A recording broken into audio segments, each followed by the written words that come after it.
Welcome to everyone today on our first monthly meeting. We had our activity fair last month, but this is our first one.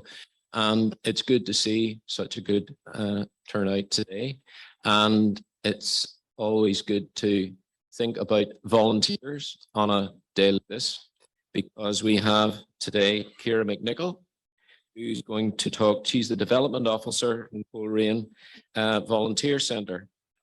And she is going to tell us about volunteering in her little world. We know how much we depend in Causeway u3a on our volunteers and the dependence that we have on our activity coordinators and our committee and all those things. And we also know how difficult it is to recruit volunteers whenever we need them to do a particular activity. Hopefully, Ciara is going to put a little gloss on that and be able to tell us how we can recruit even more volunteers and keep them active in our little world. So there you go, Ciara, that's your point.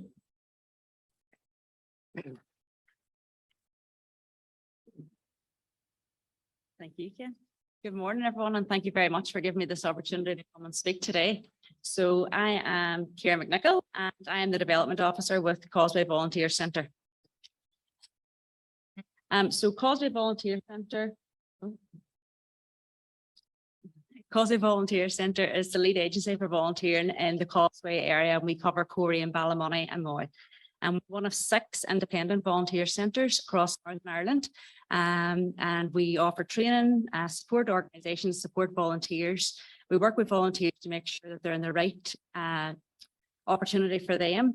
We also ensure that the organisations are looking after the volunteers. So making sure that they're sustaining who they bring in and making sure that there's a path for them to follow and the volunteers getting what they want out of the volunteering experience. Because there's no point anyone being in a volunteering role if they're not happy, if they're not getting what they want. So what is volunteering? So simply volunteering is doing something that you don't get paid for. So it may be sitting on a board, it may be working at a charity shop, it may be cutting someone's grass. There's something for everyone. There is a role for everyone. And it's doing something that you love. It's given to something that you love and that you enjoy. And volunteering, anyone can do volunteering. There's no age limit in volunteering. There's no, not open to man, not open to woman. It's open to anyone. So it may be something that you probably already do volunteering. I don't realize you do it. You're just helping someone out or lending a hand. Volunteer. You're giving your time for something that someone isn't getting paid for, to run a charity, to run a group, to share your knowledge, share your experience, and you're passing on the information that you know to someone else. And again, that's sustaining volunteering, and that's how we get ones in. And another thing, to get people into an organisation, it's making the role interesting, putting a twist on it and making it a role so that they would want to do.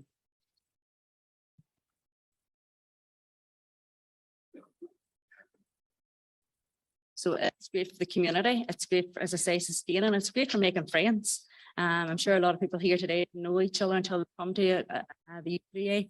So it's getting out there and meeting friends. My first volunteering role was in Mother and Toddler group, and I kind of got roped into it. And I started going to the Mother and Toddler group because I didn't know anyone my age that had a child. So I started going, and from there it escalated where I ended up being the chair of the PTA. Whenever they started school, so it grew, and my friendship group grew from that as well.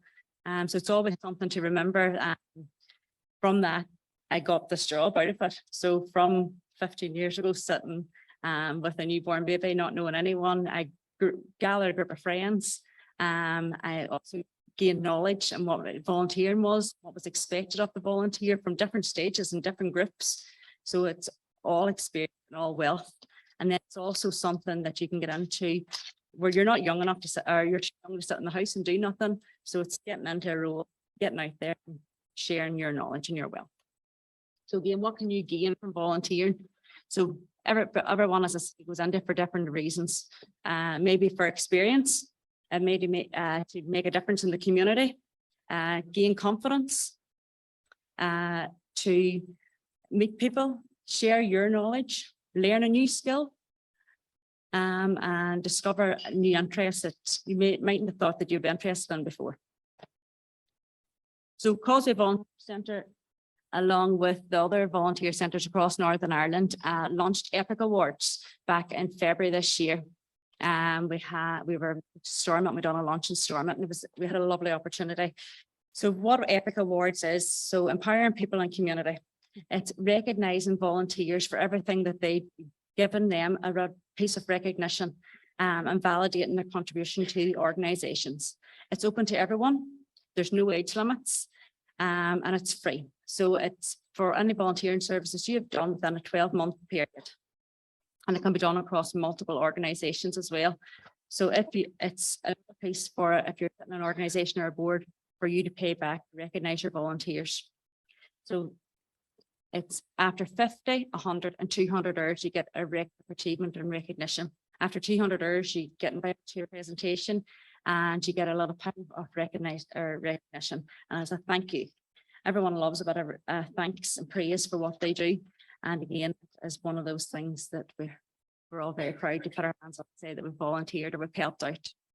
So some local opportunities that just sort of popped to mind today when I was coming that I thought maybe of interest.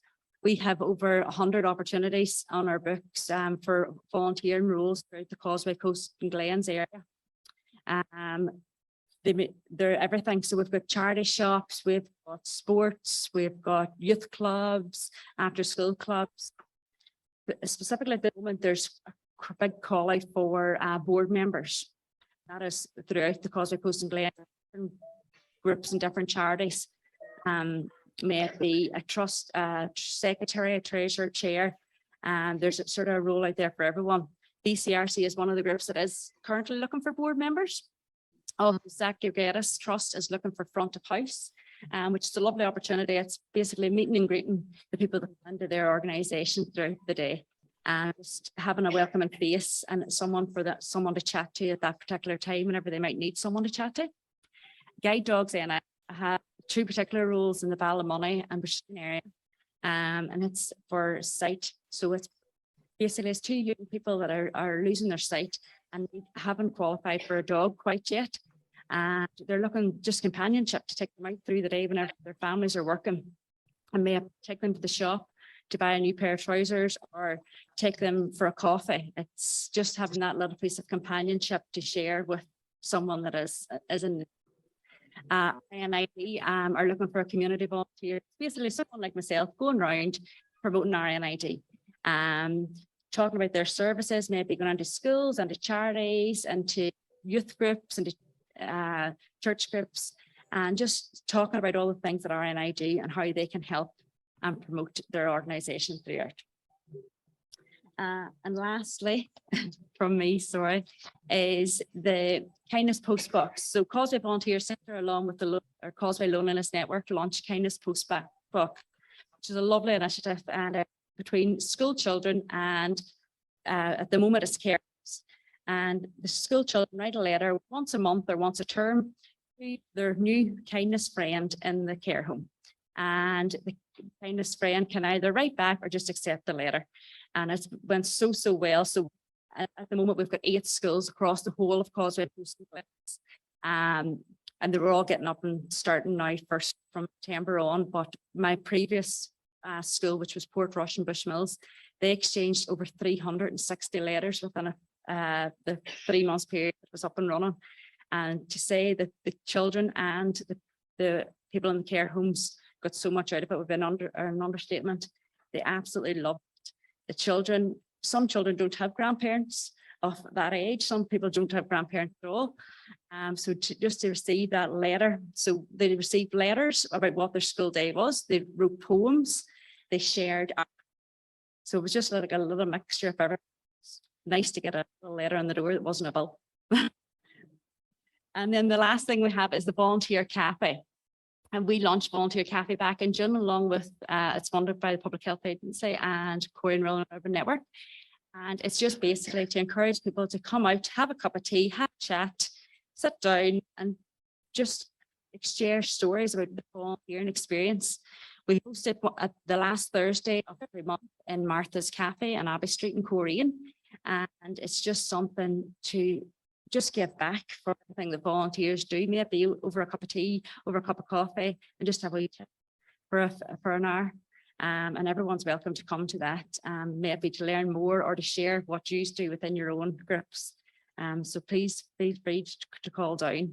So our next one is specifically around Positive Aging Month and how volunteering can help within positive aging and how coming out into the community can help you. So please feel free. It's between 10 and 11 on the last Thursday of the month. So that's me. Short and sweet. So thank you very much. Anybody, any questions or anything? My details are, I handed out little leaflets, so there will be leaflets for you all to get if you wish. Thank you. Take a group this size. Yeah. I mean, and you look at the volunteering hour. Yeah. Group this size with I mean, it's phenomenal. Yeah. Everything from grandparents, looking after grandchildren. I know, I dealt with that one. Causeway u3a, etc. I think I definitely think you could qualify for the 200 hours if that's the case. And please feel free to contact me, and I would be more than honored to hand out certificates. And as you say, grandparents is a big one. My mum was very kindly my childminder, and I'd remind her at the time of how grateful we are for her. So thank you all very much. Thank you.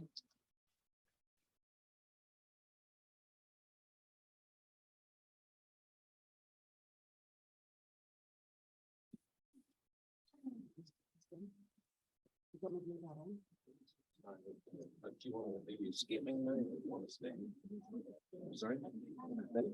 Sure. Yeah, no problem. Thank you.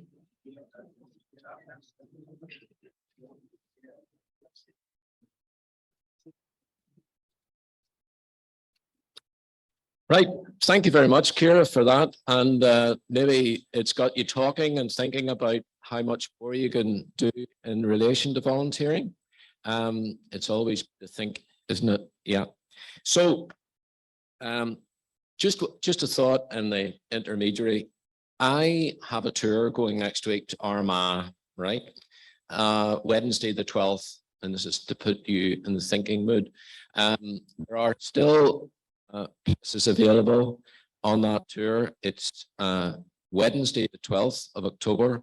The usual departure point is B&Q Korean. It's an 8:30 a.m. departure, and we finish up at Armagh, having had tea, coffee at Killyman Golf Club, and also lunch in Armagh. So if anyone is interested in that, I can send them through the details, and you can take that up. It's £55, and it's October the 12th. So that's a thought for you there. You're also on your way in have seen a pile of brochures for this actively aging aspect. If you haven't got one, please lift one on your way out. And Ciara's also left material on the tables down there. So if there's anything that you want to pick up or even have a word with her, she's going to stay on a little while, and you can have a word with her on that score. Now, we come to our chief guest, and that chief guest is widely traveled, a widely traveled lady. And I think some of the places that she has visited in doing her aspects of work, I don't think they would appear in your holiday list. Sierra Leone, Papua New Guinea, and she's just recently back last week from Cairo. I did ask her, was she plotting the way for King Charles in getting to COP27? But she said no. So he's copped out of that for that aspect. So we have Justice Therese Doherty, CBE, and she's going to address the meeting now, and I'm sure she's a lot to offer you in relation to her travels worldwide. Okay, Teresa.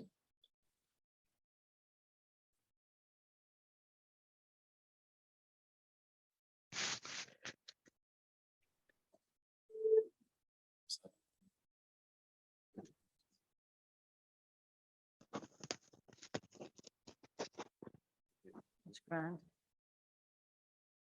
Good morning, everyone. And Ken left out an important piece of information.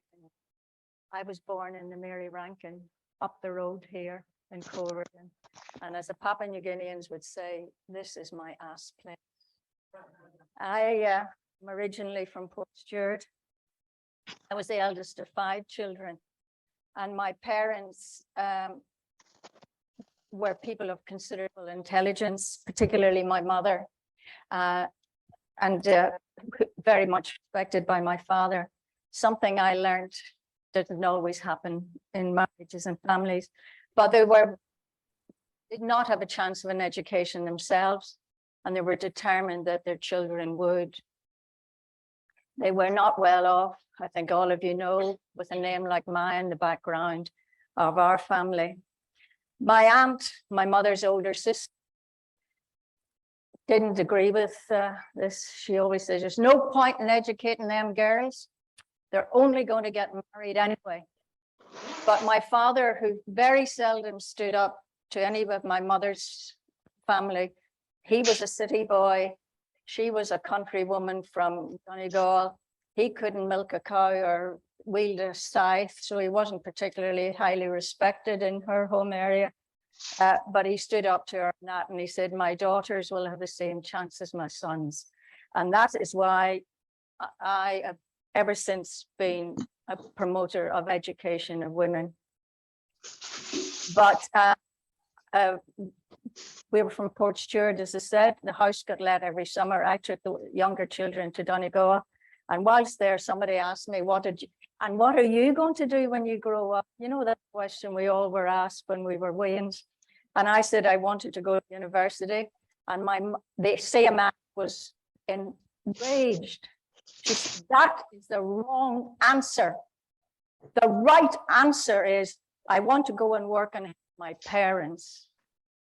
But my father, despite all his idealism, was also quite realistic. And he said, you know, you've got to remember, you're a Catholic in Northern Ireland and a woman, and the only chance you'll have is either as a teacher or a nurse. So how I ended up as a presiding judge in an international court is as big a mystery to him as it is to me.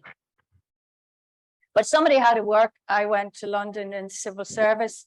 It was the time of those days when the notices were room to let, no Irish, no blacks, or sometimes it was no blacks, no Irish.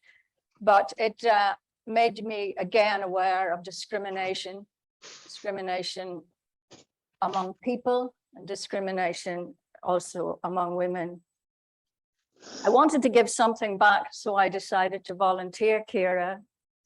And I volunteered, and I was sent out to Zambia, and I was working there. Among the things in the church I was going to, they had an organization that went up to see women prisoners and to help women prisoners. And whilst there, I was one of the wardens that said a young lad that was in prison of a Zimbabwean family that I was friendly with wanted to see me. So I went and saw him, and he said he wanted some toothpaste. And it made me realize for the first time just what it is to be in prison. You have no say on what you eat. You have no say in what you get. You have no say if you could go out and buy toothpaste. And that was to come back to me later particularly in a case in Papua New Guinea of a girl called Lydia, who I'll never forget. But I also realized there, I wasn't that old that I couldn't go to university. By that time, my two younger brothers had graduated. So I went back as what used to be called a mature student. And although my interest was to be a doctor, my mother always laughed if I said I wanted to be a doctor. That was her way of coping with anything that was too embarrassing. I decided to study law because I had done some law in London. And whilst there, again, I went to Queen's University. And whilst there, it was the height of the Troubles. Several of us, students, but also lecturers and leaders, were doing legal aid clinics in the no-go areas of Belfast. And one of them was in a primary school. And coming up to Christmas, there was the nativity scenes, you know, the things we in 5 and 6 and 7 would draw. And they were all around the walls. And what was really noticeable was there was a standard trio: Mary, Wayne, Joseph. There was an occasional cow or another animal not previously known to veterinary science, but there was always, every single one of those pictures had a soldier and a gun. And they also had a couple of them with angels, but more had helicopters. And it made me realize the impact of fighting and war on children. And it was a memory that came back 50 years later when I came to write the first judgment dealing with the use of children in crime, child soldiers, as a crime against international humanitarian law. But on the way back from Zambia to go to Queens, I did part of it overland by bus. I look back and I must have been mad. You know that Irish saying, the devil looks after his own? Well, somebody was certainly looking after me. On the way, I couldn't reach the rack to put my bag up. And this fella offered to help me put the bag up. And then he said, do you want to sit here? He was going to the Lebanon, I was going to Egypt, but he kept in touch. How we got in touch would take another half hour, but we're still together, married for over 50 years. And there he is, giving me plenty of moral support. But after we got, the marriage thing was another family crisis, but that's not another story. You can all guess why. And he decided to take a short-term appointment, as it was named, as a lecturer in architecture in Papua New Guinea. So we agreed to go for 2.5 or 3 years to Papua New Guinea. I can tell you now, we ended up there nearly 22 years, and most of it, of what I can say is right there. Papua New Guinea is between Indonesia and Australia. It's the second island in the world. It has 45% of the world's languages spoken in that one island. It was subject in colonial times to colonization by Germany on the New Guinea side, England or Britain on the Papuan side, and Holland and Netherlands on the Dutch side. A trust territory of the League of Nations, and then subsequently administered by Australia when they joined the New Guinea and the Papuan side. The politics of what happened on the Dutch side are very cruel, and I'm not having time to go into it. It's the first, one of the very few societies that did not invent the wheel. And I always say, well, it didn't need to invent the wheel because the women did all the carrying. And they didn't need to have anything to carry things. And the usual way of carrying there was on the side, not on the islands region, because the Papua New Guinea, not only being the second largest island in the world, had a very long, it has at least 1 hour zone, very wide, over 1,000 miles. And the women in the New Guinea side carried their children and firewood and everything else in what were called billams. And these are some billams I brought as an example. And each area, each society would have a billam in its own colors. So this is a typical Moribi billam. We were in Moribi, a province which is bigger than most of our, nearly about the size of Ireland, maybe more. In fact, when I think about it, the population was bigger than all of Ireland. And it is the typical colors, yellow, red, black, and this one's from the coastal area because it has shells. And that is their typical design. This one is from the Highlands, closer weave and much more inventive in colors and designs. And this one is from Sepik, and these are the traditional colors of Sepik area, Eastern Wales.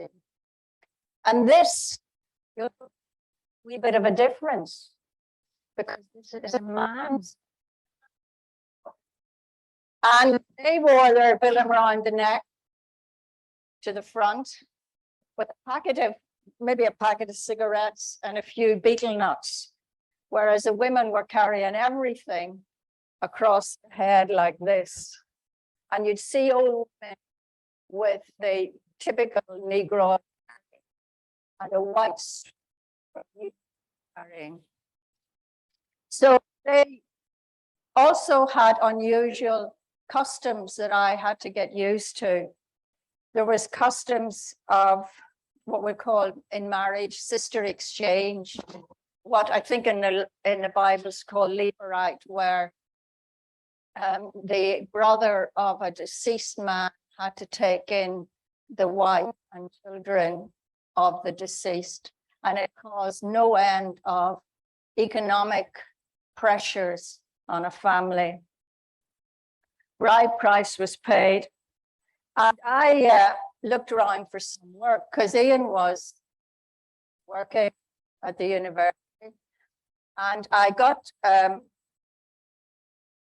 I had a lot of problems getting my Northern Ireland credentials, qualifications recognized, was the person who was running the Papua New Guinea Law Society at the time was English. And he said, if your qualifications are like mine, they're not appropriate. And the temptation to say to him, well, what the hell are you doing here, wee boy, was strong, but I refrained from doing it. But in the end, what I had to do was go to New South Wales in Australia, which recognized Northern Ireland, get admitted in New South Wales, and come back to Papua New Guinea because New South Wales was recognized in Papua New Guinea. And the only people I always said that benefited from this farcical exercise was the airline. Anyway, I got admitted. I was working what was called the public solicitors, which was like the legal aid, and were used to women coming in with their babies in these billams and used to hang them on the tree outside. And I was in court one day, and the magistrate said, Miss Doherty, there's a woman out at the prison, and I'm not sure that she should be there. You'd have to do something about it. And I was from Northern Ireland. Magistrates don't tell barristers to go out to the prison and sort things out. I didn't know what to do. And I said to my young Papua New Guinean colleague, you know, what do we do? And I don't know what to do. So next time I was at court, he said, well, Miss Doherty, did you go and see that woman? And I said, I have no instructions. You know, that sort of snotty way that lawyers can talk. I have no instructions. And he said, well, get out there and get some. So this was the first of many hundreds of visits to prisons, not only here, not only in Papua New Guinea, but back here is in the Board of Visitors, in Sierra Leone, in Zanzibar. I've in and out of those prisons. And usually I would think, I think I'll go down and do a cell inspection, 6 o'clock in the morning. And that's where I found the biggest injustices. They say the hand of God is in all things. And I look back on the prisons I've gone into when I wasn't intending, or I had no idea to do it, and finding something. A man sitting in prison in the cells for 9, he said it was 10 weeks. They're only supposed to be there overnight. The warden said, no, oh, no, he's not been here 10 weeks. No, 7 or 8 maybe, but not 10. It took me a while to sort it out, but also was indicative of a problem and a difference between the Papua New Guinean way and our way. The Papua New Guinean line of thinking was straight ahead. They did not go what I called, there's a word for it, lateral thinking.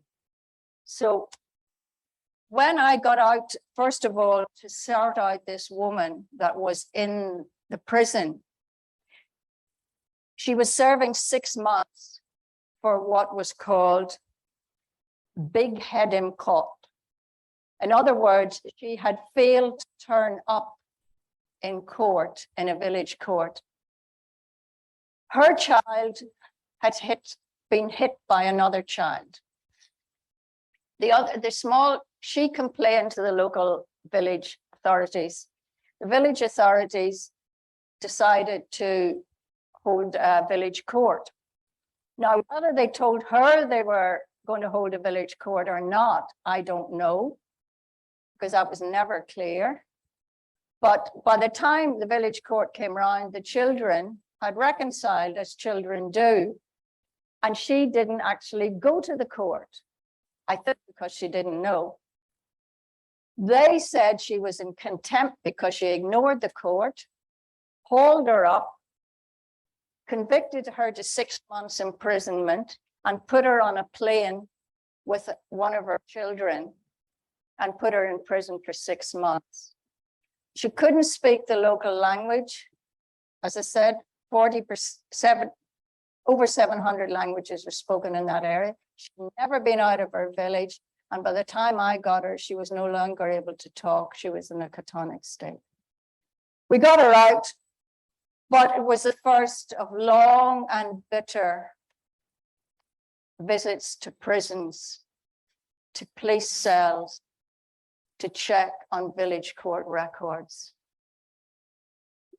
And that was a problem, but it was a decision. Then, whilst I was still there, there was a decision made that there would be no married expatriate wives in the public service of Papua New Guinea. And I suddenly found myself unemployed. The young Papua New Guinean lad who'd been in my working with me said, then working for the local provincial government, he said to me, are you any good at land transfers? And I said, well, I've done a few. He said, I'm going on leave for 6 weeks and I need this land transfer sorted out. Would you do that? Would you take over for 6 weeks as provincial legal officer? As I said, we're in Morobe province, Ley, the second city and the biggest province in Papua New Guinea, almost the size of Ireland. I said, yeah, that's okay. But that was also a second thing of the customary or traditional attitudes in Papua New Guinea. That old Irish saying, the man that never made a mistake, never made anything, was not part of the Papua New Guinean thinking. They could not admit there was a problem, or they were wrong, or they didn't know. So they evaded that problem by, in his case, going home and not coming back. And when eventually he did come back, it was into another position. So I went into a job for 6 weeks, ended up in it for over 7 years. I was the only woman lawyer in the area. I was the only woman provincial legal officer for 6 of those 7 years. I was a provincial legal officer for, as I said, a province that was almost the size of Ireland. I drafted legislation, I did disputes, but I was also remembered that woman in the prison with her child who could no longer talk, and I continued to do legal aid. And one night, again, you learn, Ian and I both had flu or malaria or some blooming thing, and we were in bed, and I could hear somebody calling me, calling. And I got up, and they said, there's a girl in the cells, her child is sick. The police won't let her out. We've paid the bail, but they won't let her out. And I knew who she was because she worked in Ian's department. So Ian had to get up, and we had to drive the 8 miles of dirt road without any light. And I got into the prison, the police cells. And by that time, they had let her out of the cells, and she was sitting. And half a mile from the police station, I could hear the child screaming. When I got in, I could see that child wasn't going to live through the night.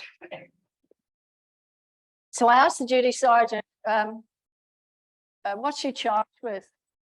And he said, assault. She had hit the boyfriend, the child's father, she later married him. He got another girlfriend, and she hit the other girl. That was the most common cause of women being in prison in Papua New Guinea.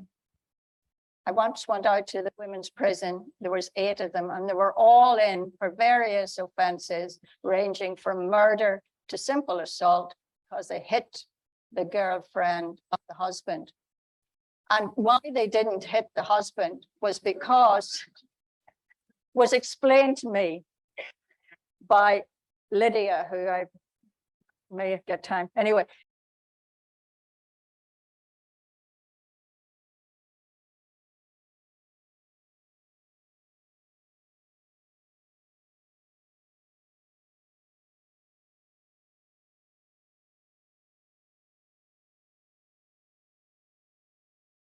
Well, I knew it was painful. Yes. Well, why is she still here? He said, we've run out of bail forms. So I sat down with a bit of paper and, the hand of God, I'd taken the bail act with me and wrote out a bail in handwriting. And I said, there, sign it. And he signed it, and we got her down. The child survived. But it was the first of many discoveries that, as I said, the Melanesian way does not go for lateral thinking. She was the first example. I met one occasion, another occasion, down the police cell, instant inspection. I've come to do an inspection. And down I went, and a couple of my old regulars were in there. And they said, at this point, I was a judge. And they said, Judge, we haven't eaten for 2 days. And I thought, you chancers. And I went up to the duty sergeant, and I said, the prisoners say they haven't eaten for 2 days. Is that right? Yes. I said, well, why haven't they eaten for 2 days? He said, we've run out of rations, and we won't get any until the beginning of next week. And I said, well, what's going to happen? So I had to go and collect food. And luckily, one of the bakeries had a lot of extra biscuits they didn't need. So I was down the police cells with 2 or 3 boxes of biscuits and bread and other stuff. But that was the type of situation I was hitting. The man that had been in the cells for 14 weeks.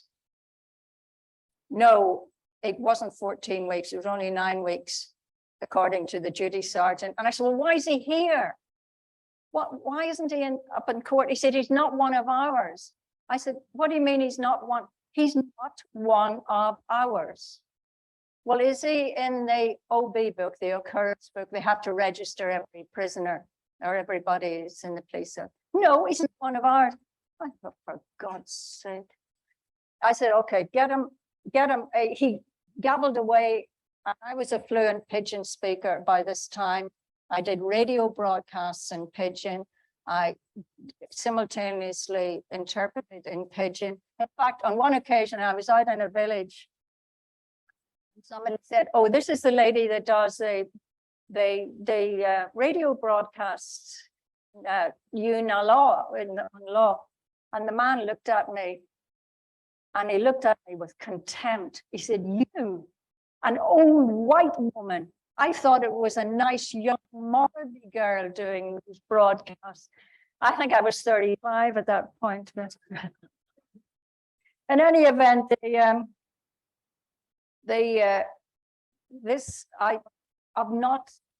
that fellow, by the way, I sorted him out. It took a long time to sort out. And basically, he was charged with killing his second wife. He was going through committed proceedings in a rural area. The police, they were all in the same police cell together. One weekend, the police got a car, got a vehicle, collected all the warrants for the people that were already convicted, went up to the court cells. It was a Sunday, said, right, into the van. So he had not actually been committed for any trial. He was still going through committal proceeding, but he followed everybody else into the van, went down to the prison in Ley where we were living and I was working, handed over the batch of warrants and all the prisoners, and went back to this rural area. And when the prison was sorting them out, the prison knew the rules. We do not have a body without a piece of paper. So there was, let's say, 12 bodies and only 11 papers. Only 11 papers meant that somebody could not stay in the prison. And he was identified. He was a Manyamya. That's another story. And anyway, he was taken back to the police cells because that's the procedure. But it wasn't the police cells of the area where he started off. It was the police cells of the town of Ley where the prison was. So he hadn't gone through their system. He's not one of ours. So he wasn't entered and they did nothing about it. And I wonder even now, if I hadn't gone down that Sunday morning after church and said, line him up, would he still be there? Because as I said, the thinking was the rules are this way. There's no lateral thinking. But to go on, what really got my notoriety, how am I doing for time? Okay, what got my notoriety was, again, early in the morning, would I come down to the police cells because 6 women had been arrested by the riot squad. The entire riot squad had been brought out to arrest these 6 women. And they were charged with playing an illegal game. They'd been playing cards at the back of the house for something equivalent to a penny a point. And they were all in the police cells. And I was really angry because one of them was 8 months and 3 weeks pregnant. And they were in a bad way. And I looked up the legislation, and this is where I became quite notorious for looking up legislation. And it said, a game that has been gazetted. So I went through every single gazette from the day that law was passed to the day they were arrested, and there was no gazettal of what was an illegal game. And so by the time we come up to court, it's now 6 women and a baby. They said, oh, we're going to plead guilty. I said, you are not.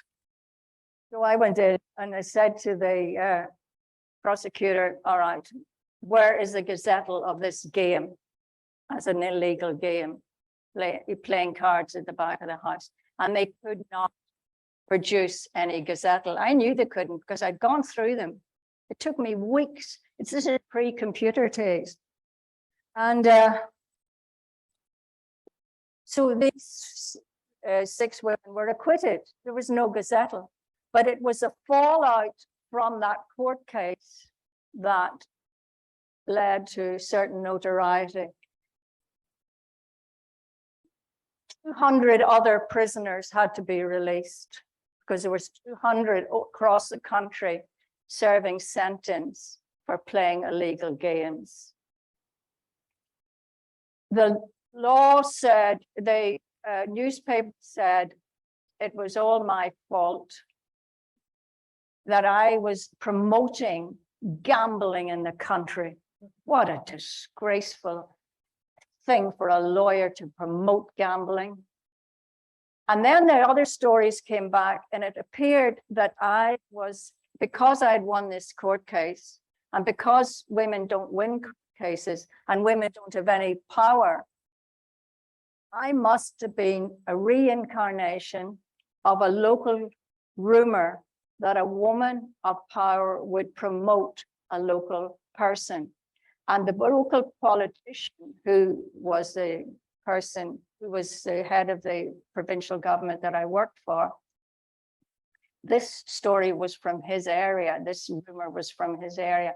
And I was the person with the sorcery powers. And that's the only reason I was able to win the court case. The fact that I spent weeks looking at the National Gazette was neither here nor there. And I was, at the first, I was really annoyed, you know, why women have intelligence? Okay, I was a woman lawyer, but I had done other cases and so on. And then I thought, reflected on it, and I thought, if you get an unexpected advantage, you take it. So I did not refute entirely the suggestion that I had sorcery powers. And they followed me right through. And I remember when we were transferred, I went through all the files. I knew things about every prisoner. And I remember one young fella came up and his name was Galway. And Galway is a typical Sepik name, like Doherty is a typical Donegal name. And I'd also checked, and because I knew something familiar about him. And he was an escapee from Ley. So when he turns up in court, and I said, your name's Galway, isn't it? Yes. You've been in trouble before, haven't you? Yeah.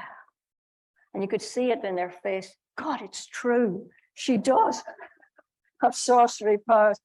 Anyway, I think I'm up to time, but I just go very quickly and say, I was the only woman in that job as a provincial legal officer for 6 years. I did the radio broadcasts. My name was put forward by the Chief Justice to become a judge. It was refused because a woman's place is not as a judge.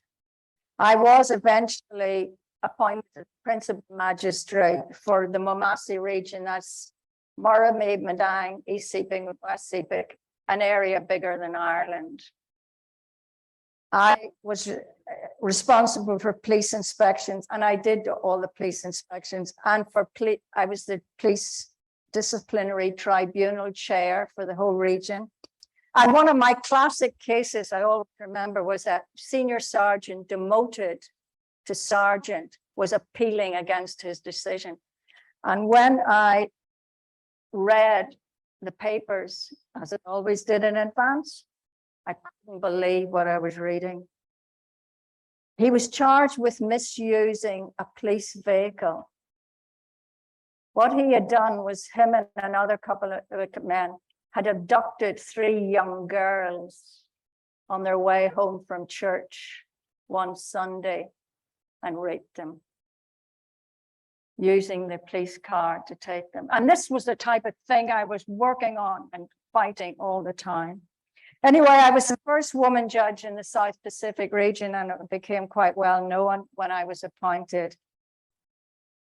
I was forever going down police cells, prisons, talking, looking. And I mean, the things I came across were difficult. A woman that I released from prison in the Highlands, and I'll not ever forget it because she was there with 2 young children. And she was serving 6 months from another village court for talking cross to her husband. And I thought, talking cross to your spouse is a crime. A fair big percentage of us should have been in there with her. She did all the work. She grew all the crops. She gave half the money that she carried in one of these on her head to the market. And she gave half to the husband and she kept the rest to pay the children's school fees. And he wanted this children's school fees. And she said, no, he wasn't getting the school fees. He took her to court, to the village court. And she said words to the effect, I'm fed up with it anyway. And that was talking cross, and she got 6 months in prison. These were the type of human rights abuses I was always fighting. Anyway, to cut a long story short, because I know I'm up to time, we were transferred. Ian, by the way, is still at the university 12 years later. We were supposed to be home. By the time I got home, by the way, some of my clothes were back in fashion. I was transferred to Rabaul. Rabaul is in the islands region, completely a different form of customary marriage, different place altogether. And whilst we were there was a volcano and our house was wiped out. Our village where we lived was wiped out. I was also dealing with a civil war in Bougainville. And I always remember I was supposed to share that circuit with another male judge. I was the only male judge in the entire South Pacific region. And I kept saying to him, he always got sick when it was time for him to go to Bougainville. And there was nothing there, nothing. There wasn't even, you couldn't even buy a loaf of bread, you'd had to bring it with you. And he said, well, I have to share a toilet with the prisoners. To which I said, you're bloody lucky you've got a toilet because there's none for women. And I have to sew from the morning. I come back at 5 o'clock in the evening. But whilst we were there was a volcano. Our house was wiped out. The whole village was wiped out. And I found myself coping, prisoners, and all the other things because I was the most senior person there. We were transferred to Moresby and we eventually got home after 20 odd years. I was there a while before I was sent by the Commonwealth to Sierra Leone, where among other things, I convicted the first sitting head of state for war crimes and crimes against humanity, and indicated to Naomi Campbell that getting her hair done was not as important as she thought it was. So I'm going to cut that bit short. That's a whole other story. Sorry, I'm over time.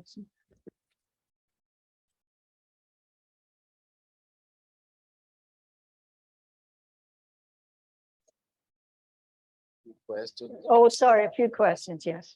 Do you not think that was a wonderful export from Northern Ireland? Yeah. From Port Stewart. And Port Stewart, yeah. Anyway, you still getting me out there? No? Yes? I just want to ask Teresa about her own safety or personal safety, because she's not actually that big in stature. How did you cope with situations where you felt your own safety was an issue or a problem? I have to be honest, it was difficult. When I was in Sierra Leone on a war crimes tribunal, I had a bodyguard day and night.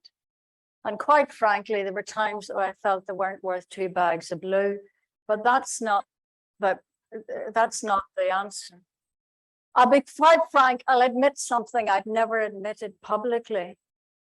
It took me 5 years before I could walk down a road and a male that I did not know coming in my direction would get a panic attack.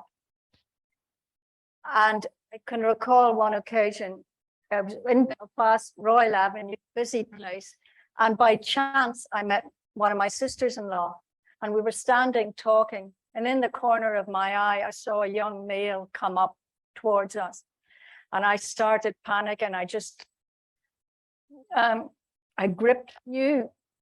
I knew it was safe, but I remember I had a bat, as we all do, and I remember gripping it, and he was asking directions. My sister-in-law directed him on. I thought I covered it up very well, but she said to me, "What happened to you?" So was it difficult? Yeah, you're the only woman in a country that has the second highest rape rate in the world, and you are a figure that is known, but you've got sorcery powers. But interestingly enough, my husband became, whose name is Benton, by the way, he got Mr. Doherty, and the Crims knew him better than they knew, as well as they knew me. Any more questions, William? Any questions from the floor? Keith?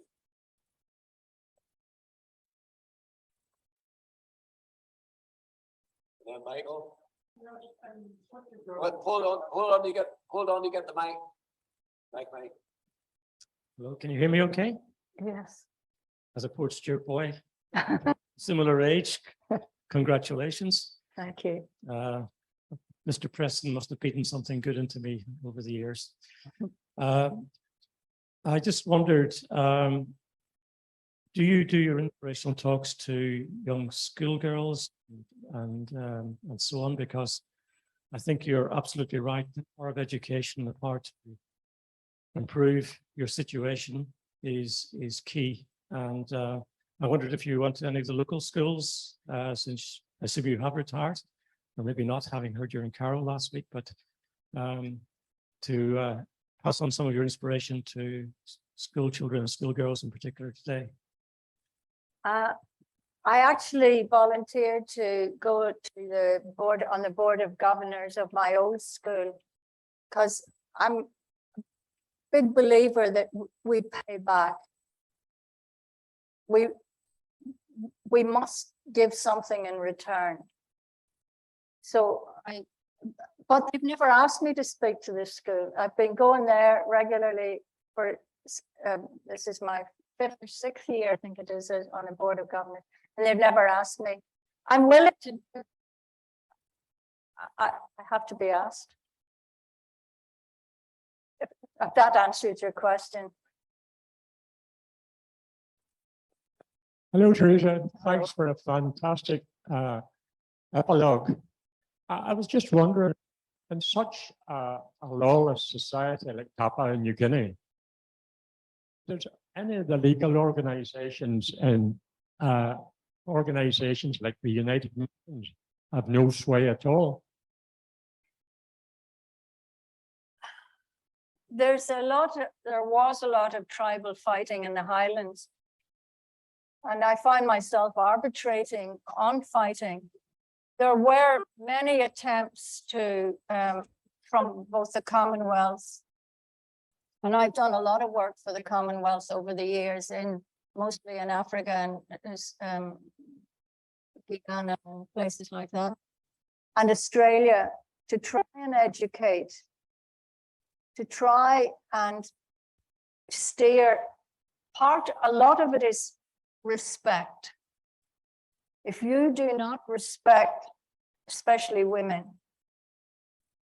you do not consider you're wrong when you hit them or take from them, like that husband who wanted the children's school fee money. And I was the first woman judge in the Pacific region. I was appointed a judge in 1987. It took till 2012 for a woman to be appointed a village court magistrate, the lowest court. And I've always believed that the lowest courts are the most important courts because they deal with the biggest number of people. Have there been attempts? Yes, there have. But you know, old habits die hard. And we in Northern Ireland would be a classic example of old habits dying hard. And we've had years of education that they haven't had. So yes, there are terms, there are educational things. I've done some myself. But that old saying about water off a duck's back, I think it was summed up for me once when I was sent out to try and sort out a big problem in a settlement where they weren't allowing single women to live. And I told them all about the Constitution and women's rights and the rest of it and all the rest of it. And then the fellow said, well, thank you very much for telling us this. It's very interesting to know, but we're all right. It's that other lot down the road that are the problem. So attempts, yeah, yes. With a bit less tribal fighting. That's another thing I suddenly find myself a referee. Nobody ever told me that at Queen's University.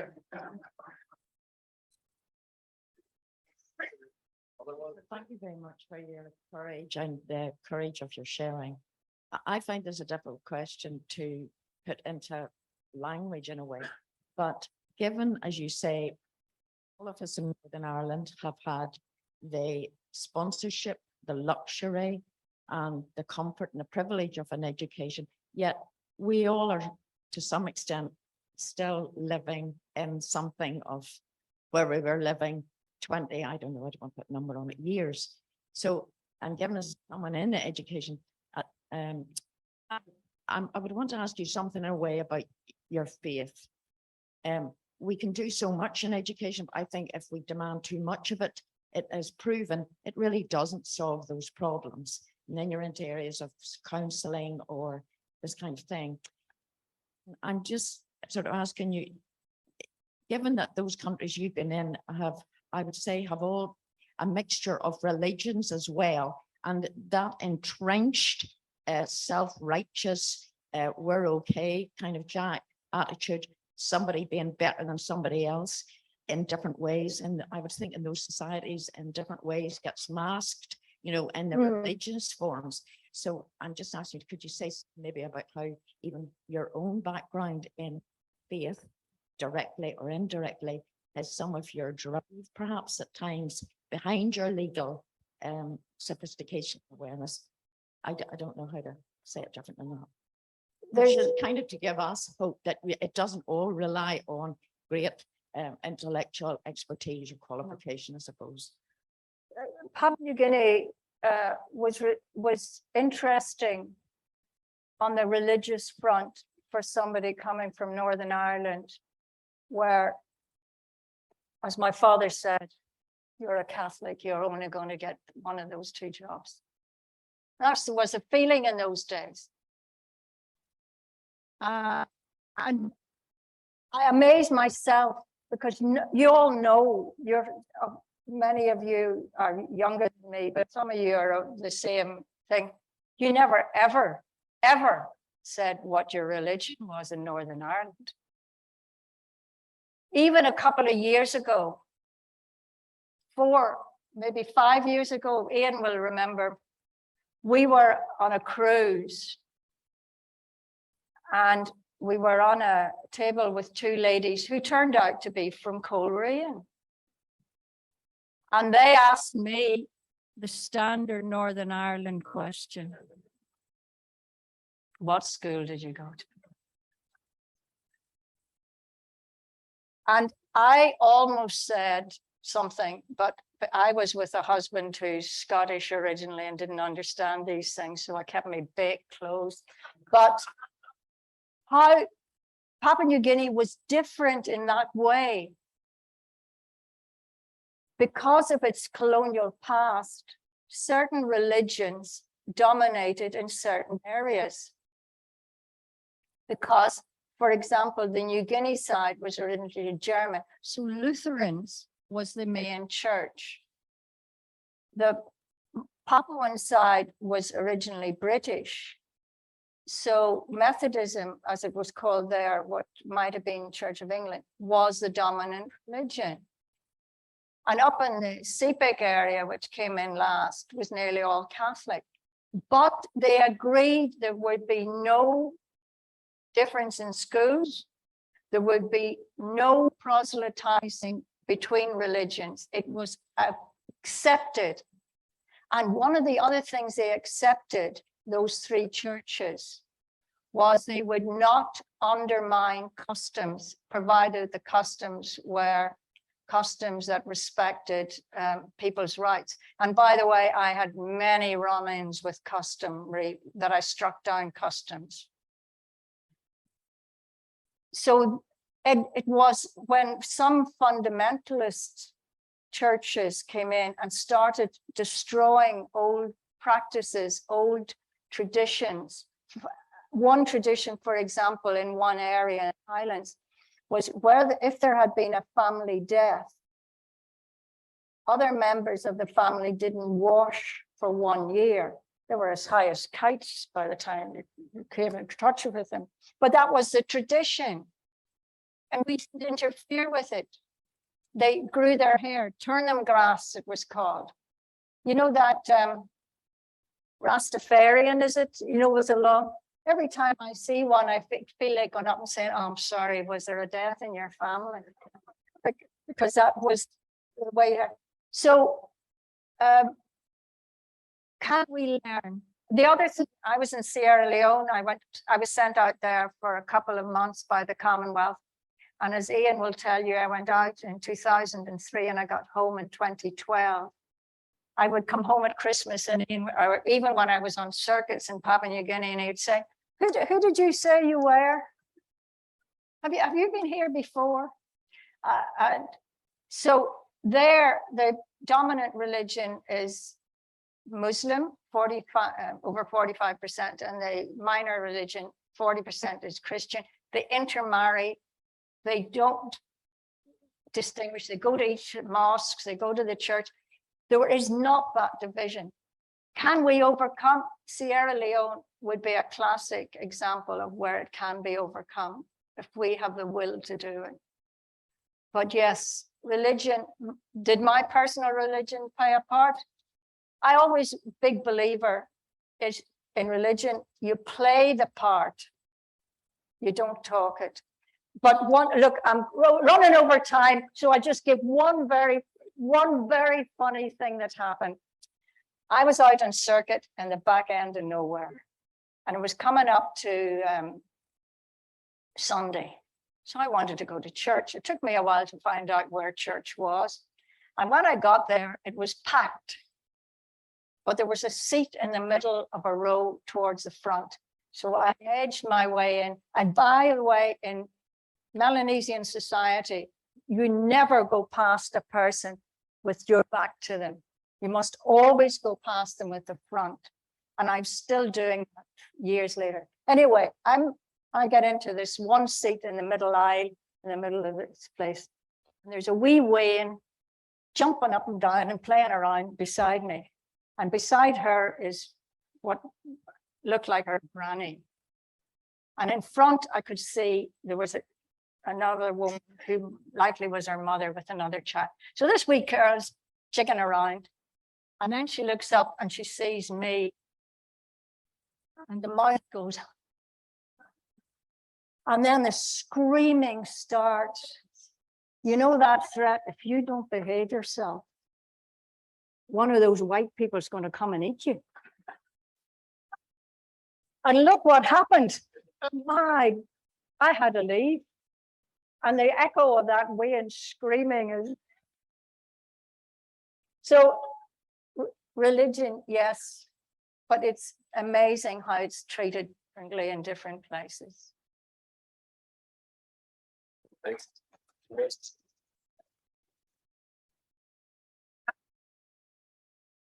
Thank you for that wonderful time you've given to us. It certainly has given us an insight into Papua New Guinea and this wonderful export that has left Port Stewart, Northern Ireland, wherever. And we thank you most sincerely for what you've done for us today.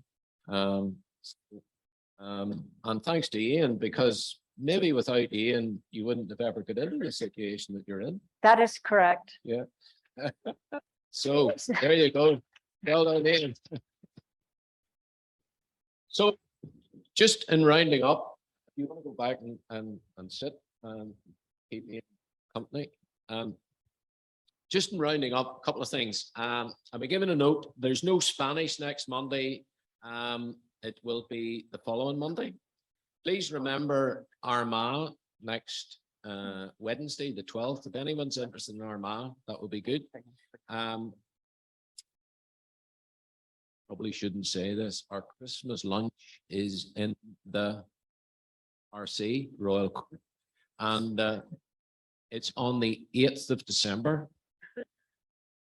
And we've got Carnal Ridge Primary School that some will remember going back a few years pre-COVID.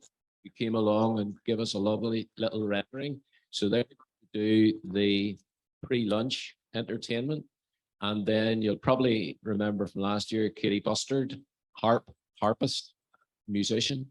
She's going to bring not Dunsevery Primary School, but some of the more senior folks that she trains and tutors. She's coming along to do the post entertainment at that, and it's the 8th of December. So you can keep that or get that date into your diary. Last year we had a fall off, so you can appreciate post-COVID. I think we went down about 135, 137. Going back pre-COVID with 235, 240 at the lunch. So we're hoping that the numbers will be good for that occasion. You will note that I'm holding the tiller today. I'm not steering the wheel. That's meant to be a joke for all those that were in Kilkenny last week. And that your chair will be back next month, and she will be here. She's in holidays presently, back next month. And the next date is 3rd November. So same place, same time, 3rd November, Royal Court. So thank you all very much for coming. It's appreciated, and we'll catch up with you soon. Okay, thank you.